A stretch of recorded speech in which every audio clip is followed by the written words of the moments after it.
Well, I apologize for the little hiatus on YouTube. I've been just busy doing all sorts of other things. However, we're working on the old Allis Chalmers D17 today, and we're going to be putting a new 3-point on this thing. This is a homemade 3-point. A machinist actually made this. You know, that bar is not factory, this isn't factory, and then they bent this one the wrong way. That goes inside, not outside. You know, this bend's supposed to go in, not out, because the 3-point opens up this way. And online, they wanted like, I think it was $600 or $700 for the 3-point on this thing. And I was able to go to a tractor salvage graveyard, I guess, and I picked up this one. This is from a Ford. I believe this is from a Ford tractor, and she had a little problem, which I see why they got rid of this. So this has category, that's a category 1 end, and this is a category 2. See how the hole is bigger. So the category 2 over here goes on the tractor, and the category 1 goes on the implement, which is great. This is exactly what I want. However, this is the adjustment to raise or lower one of these arms. So if you wanted to cut in a ditch or whatever the case may be, this thing broke, and it actually goes this way.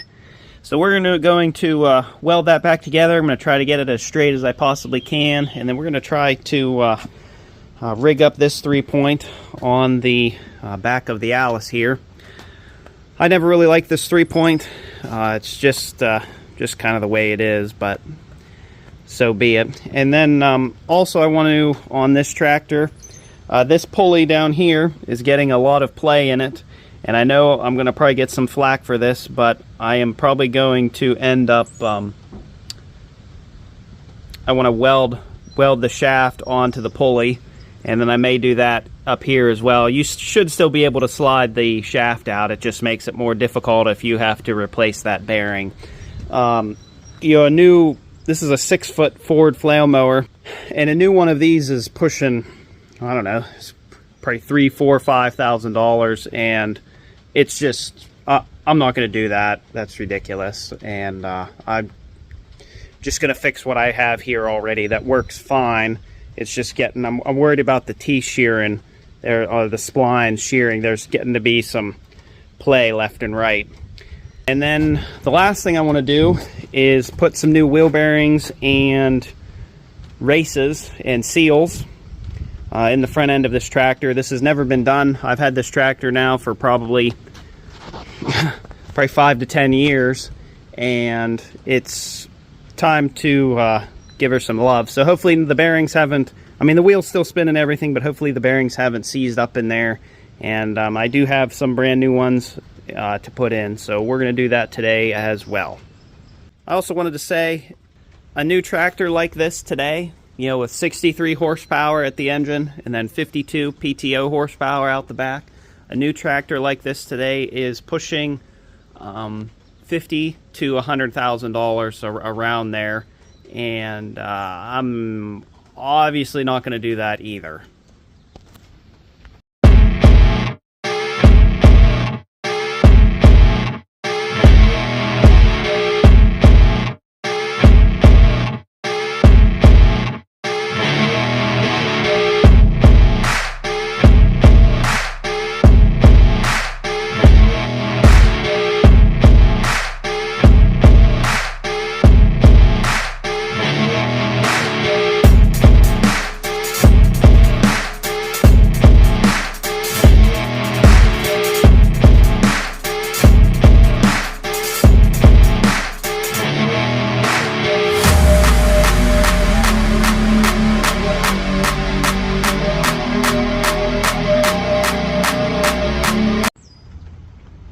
Well, there's the finished product. This thing still turns,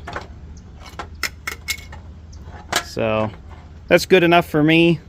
You know, the rest of this is all kind of messed up, and you know, the whole thing, you know, this whole tractor, the whole tractor needs restored. You know, you got mismatched panels, and the rim's a different brown or orange from the other. So all right, it's a day later, and I think I have everything set up here to weld these pulleys on to the shaft. I have the generator, or the inverter generator, running there, plugged into the welder, and we're going to weld both of these onto the shaft. So hopefully you guys can see, look how much play there is there, and that's how big the teeth are supposed to be, and this is what they are on the shaft. So you can see they're about halfway worn down and gone. So just stick that up there, and I have to clock this way, so the power, it spins this way, and I want to have these teeth so they're engaging correctly. And then this was the original pulley I was going to weld. This one's nowhere near as bad as this one, so let's get to it.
Here's what the welds look like. Not too bad. And here's what the other welds look like. And not too bad either. So hopefully those things will hold. You know, I just welded that literally with just a flux core welder and the old inverter generator there. I did have to hit the breaker reset twice, so this combination might not be the best. So if you guys if you're looking for, say you don't have the best electric where you're welding at, and you don't want to spend the money on a gas-powered serious welder that's real heavy, you know, you can't pick up, you can't move it around, that inverter generator might be somewhat of an option. I mean, it does run it and it can weld, and I am using hooked up to the 30 amp RV plug, so we're giving this welder as much as we can give it to her. So, but yeah, not too bad. Hopefully they hold. I know I'm probably going to get some flack for this in the comments, but you know, it is what it is. I don't really want to spend the money on I don't want to finance the money for a new flail mower to mow a field 5 times a year. It's just not worth it. So let's go work on some wheel bearings next. For the longest time, I've always wondered, how the heck am I going to, if I ever have to jack up the front end of this tractor, how am I going to do that? Am I going to put a bunch of cribbing in here? Because from this frame rail to the ground, it's about 30 inches. 30. And then I discovered one of these. This is a farm jack from Harbor Freight. It's not that often that I use this thing.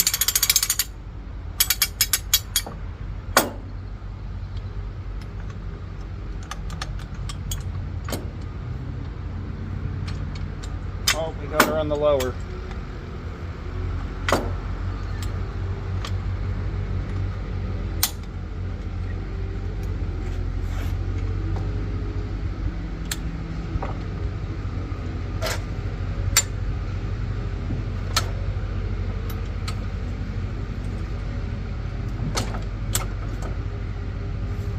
Oh, jeez.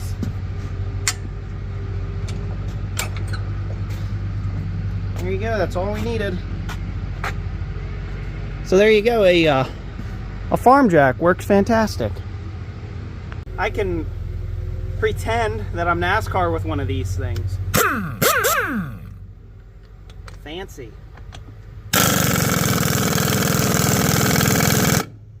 Oh, buddy.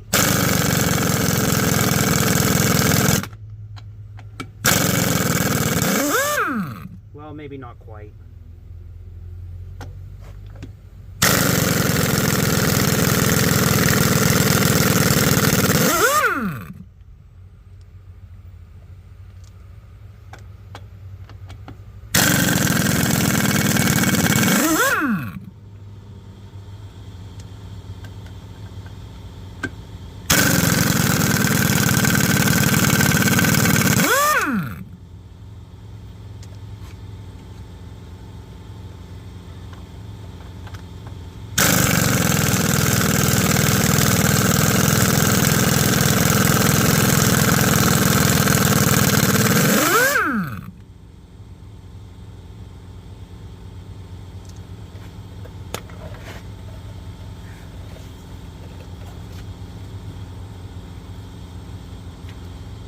Wow, you can almost roll that whole tire under there. Look at that. Amazing. Now, I'd also like to note I'm not taking off this other side yet. We're going to do one side at a time just because this is a narrow front tractor, and I mean, I trust that jack, but I don't trust that jack, if that makes any sense.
Well, there you go. The Allis is good for another 50 years, right? Let's see, this tractor's a 59. Wow, is this tractor 65 years old? Jeez, oh man, amazing. So I got the wheel bearings all tightened up. They are a lot better now. I still need to change the engine oil in this thing.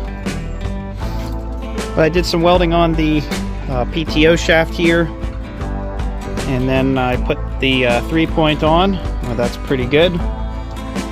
And we also did the welding on the pulleys here. I'm not real happy with this, but unfortunately, this is all to save some money.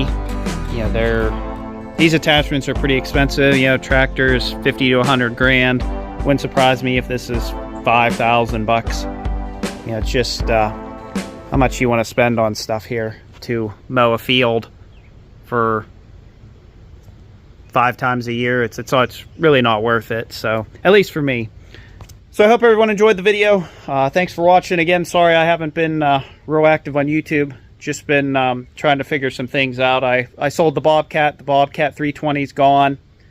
It was a lot of problems and just too much to fix, and not quite the machine that I was wanting. So I'm not sure if I'm going to finance something really nice, or I'm just going to get a little 1-ton and build my own mower. I have all the parts laying on the shop here, and the engine, there's a Briggs engine right there that I may use for a mower.